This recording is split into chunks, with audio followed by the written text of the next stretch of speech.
everybody, welcome back to Episode Rewind, where we talk about the Blacklist. This is Episode 5, Arioch Cain.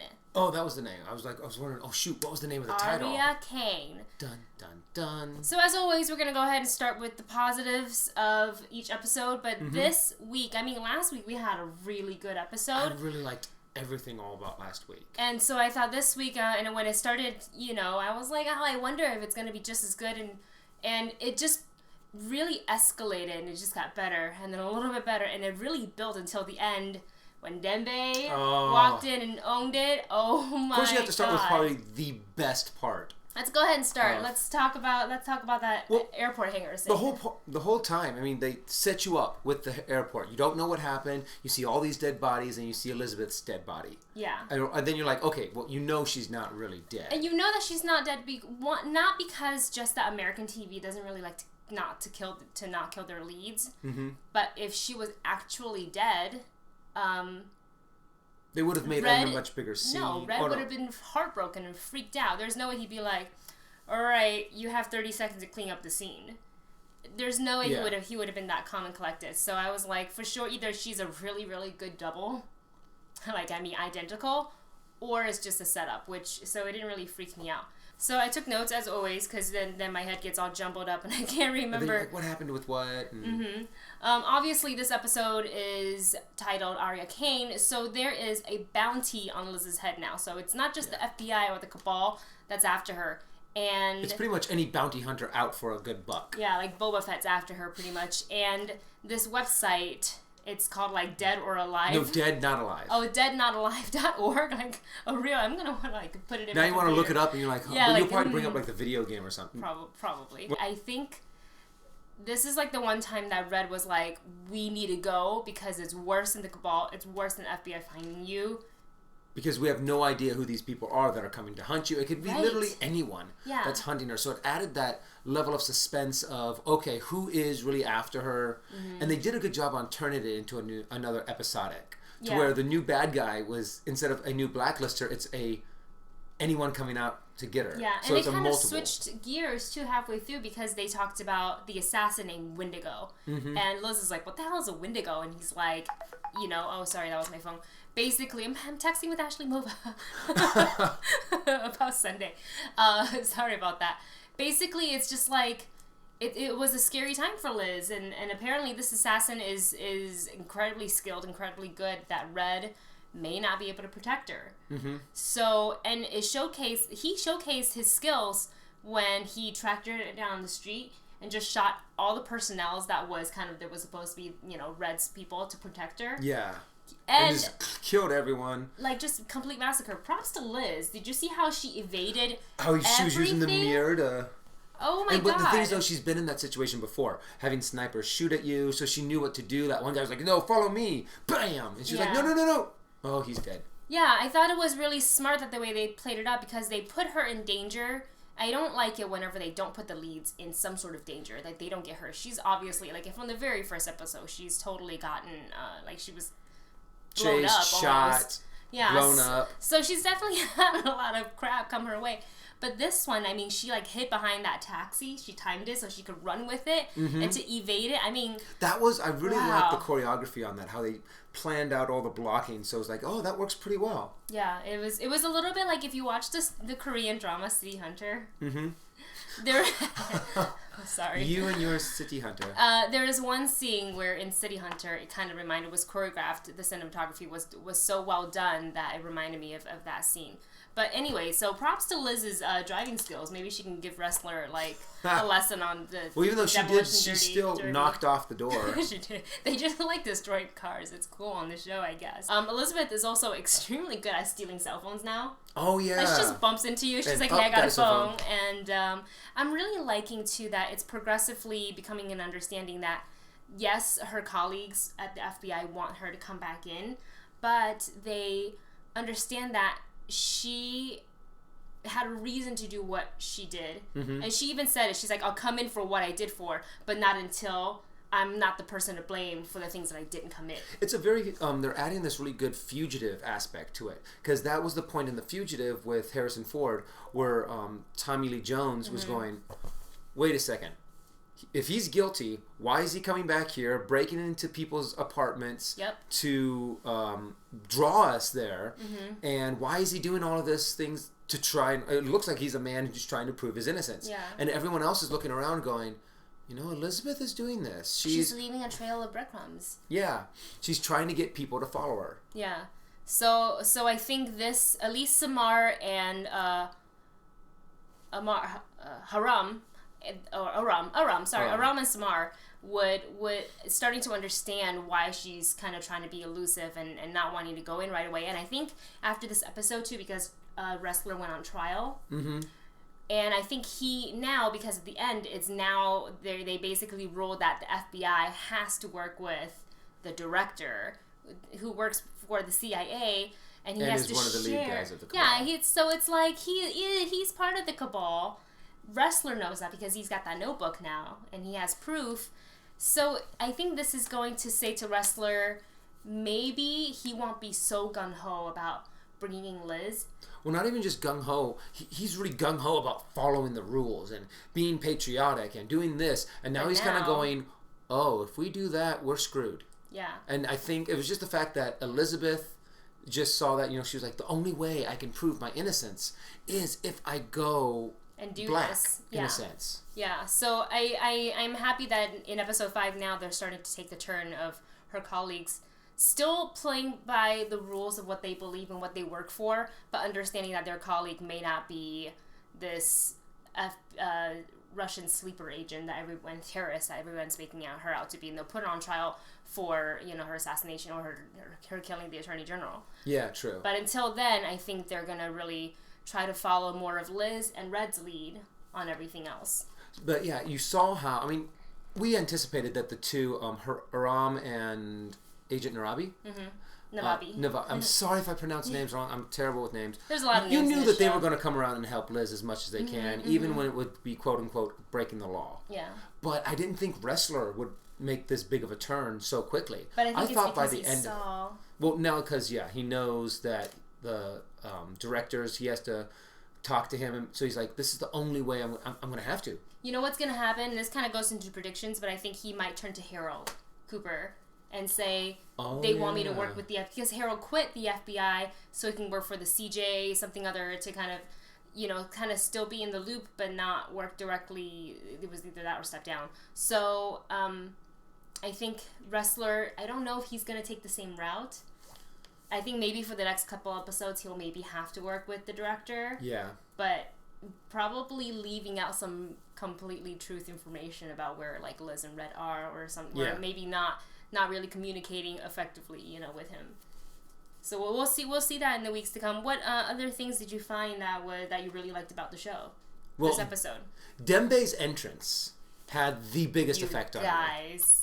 Oh, you're fucking Dembe, man.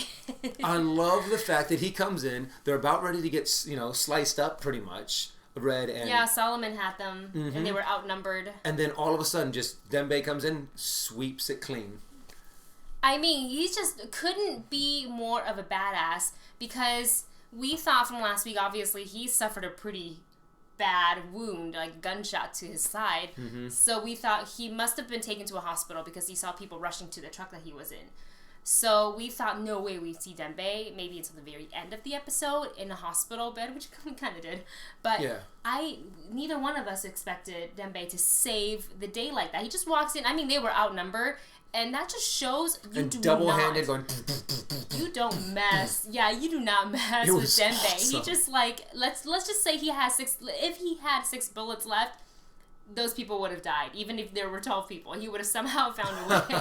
Like he is so thrown his gun at him. Good. I mean, and Mr. Vargas. I'm sorry, dude. I like you, Paul Rubin, but Mr. Vargas, that character, I was so mad. He double-crossed not only Dembe, probably left him to die, hoped that he would die, and then sold information basically to, or not sold, but gave information to Solomon and double cross Red. No, you don't double cross Red. You certainly don't double cross Denbei. Like, he was sitting there holding his knee at the end. He was like, oh. And he kind of had this look. And it's like, please don't be mad at me kind of look. And I was like, oh, come on. Red didn't even bother. He was just like, bang, whatever. And then I just want to circle back to the Wendigo when they had this amazing rooftop chase. And he kind of parkoured his way to the next building. And Red had him.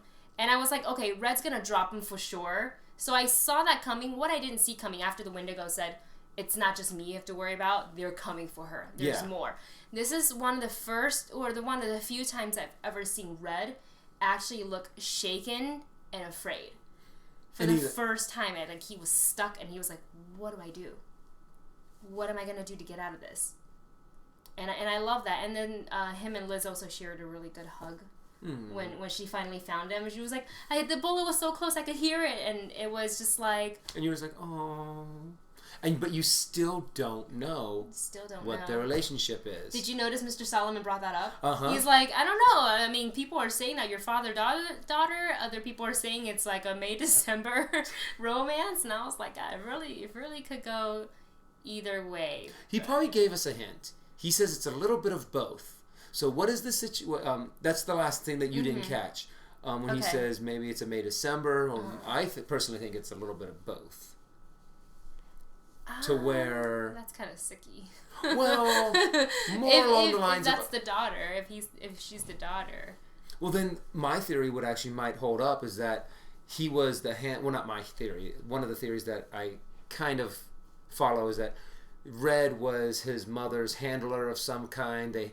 He had this incredible romance with her, but maybe she wasn't quite in love with him. So, but he kind of fell in love with the child, of trying to raise and protect this child. So he kind of considers himself, like I said, it's kind of like a Snape thing. Yeah, it's possible. But yet, instead of hating the child, he loves the child. And you guys, by the way, speaking of this theory, we love reading your theories on whether or not some of them are really cool. Whether Red or Liz, if they're father-daughter, if they're, I don't know what else, but I love reading all of you guys' theory because it makes me go, I haven't thought of that yet. So keep them coming, keep commenting. Oh, yeah. Let's go ahead and move on to the negatives. You were pretty passionate about wanting to come up. I want to say the same thing. Go ahead and go first. The whole bad guy. The name Arioch Cain. Arioch Cain. The person who pretty much put... the hit on Liz. The hit on Liz is like some random person whose mother died that they blamed it on the Russian. Liz. Yeah, they think that Liz, because TV is announcing that she's this like Russian spy or whatever and terrorist, that she had to do with the bombing, which obviously she isn't. But when you're a girl and you lose your mother, here's what's believable for me is that when you are hurt and you lose your mother to something that seems so unjust and like a terrorist act, of course you're angry. But the fact that she has some ability to put a bounce, like, who are you right now? I mean, who would know how to find out this website? Yeah. I mean, and the fact that she so easily was like, I didn't do it. I promise, and I will help find the people who did it. Okay, I forgive you now. You weren't to blame. I'm just going to take your name off. They resolved it in like one scene. I'm like, what? They could have done something. I felt it needed more. Other than that, really a fantastic episode. That was really the missing piece for me, that it was resolved too easily, and the main source of the hit just didn't. I'm not convinced. Here's something that was a little weird, though. Not about the hit, but about how everything we've talked about, everything Tom related, has kind of fallen to the wayside. Where last week it was really cool to see him get started and see him getting prepared, and now he's kind of working on this thing, and you're kind of like, with Asher, I don't even like it. I mean, I don't quite like how he's handling, like, oh, don't worry, I will solve the problem. Yeah. And the people are like, okay. Well, he even Harold had his concerns when they went back to the restaurant, and he was kind of updating Harold, and he was like, well, what are you doing right now? Like, this isn't what we talked about. And I guess Tom is really going to dig in deep and just follow the trail where Asher, I guess, owes some people money in underground boxing because he... Okay, maybe this is another negative, because he's a good-looking guy, but he's scrawny. Yeah. He's scrawny. He's kind of... So the fact that he won, like, I want to see who was his opponent, Mr. Vargas? Like, who was this guy boxing against, who he was able to kick their ass and say, oh yeah, throw the fight. Yeah, so that wasn't convincing to. I mean, who knows? Maybe when the gloves come off and this guy is just like maybe he's total just like ninja assassin. Yeah, but I didn't. I don't know. And then they inserted the fiance into the whole occasion, and they just trusted him. So there's something not quite. I don't know. I don't know exactly what I want to say about it, but I'm not. It's not satisfying to me. No, where those two parts of the show. It's a little weird. Once he gets into the Russian, I think that's where he's gonna shine. Yeah, and that's when it's gonna be really cool. Mm-hmm. But I didn't like this whole act he was putting on about I will solve the problem, and they were so willing to go. Oh, sure, no problem. Okay. Yeah. What did you do? What did you do? What did you do? And it's just what's in the box? What's in the trunk? What's in the trunk? And I felt like it was such an act. On Tom's part, like he was acting the entire time when he was talking to at the end to Asher, his fiance, where she just grabbed the keys, like open the trunk, and he was like, oh, you weren't supposed to find that, darn. That's what it read like to me, and I don't know if it's all a part of his bigger plan. It probably is. It's part of an act to get them to do something stupid, or to lead him to Carter. Yeah, I guess so. I don't know. The ending was a little weird for me. Yeah.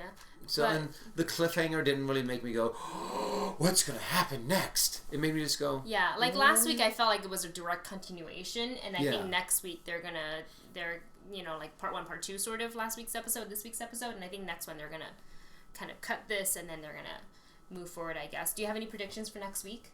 No, but one thing that I really want... Well, I do have some predictions, but I'm a little curious on what they're going to do, if they're going to tell what happened to Dembe.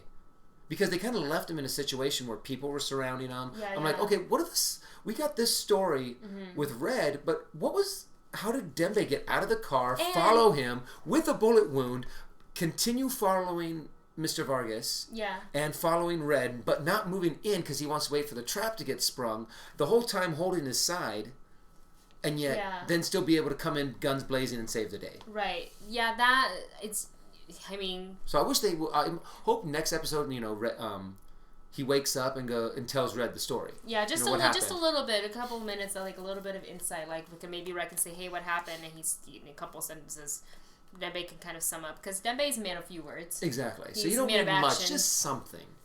Yeah, but overall, I really enjoyed this episode. I'm interested in seeing what's going to happen next week. I have a feeling they might want to focus more on the wrestler director. I think that's where they're going to really focus the next one. And right. Because he is not happy. And this guy is cocky too, the director. He's like, looks like you did some upgrades. How about a tour? Like, I was like, all right, you're cocky. So we'll see. I'm excited to see hopefully some changes from wrestler, and his goals now maybe shifted just a little bit because of what's happened with the trial. Yeah. Well, he's now going to be more focused on him, on the director.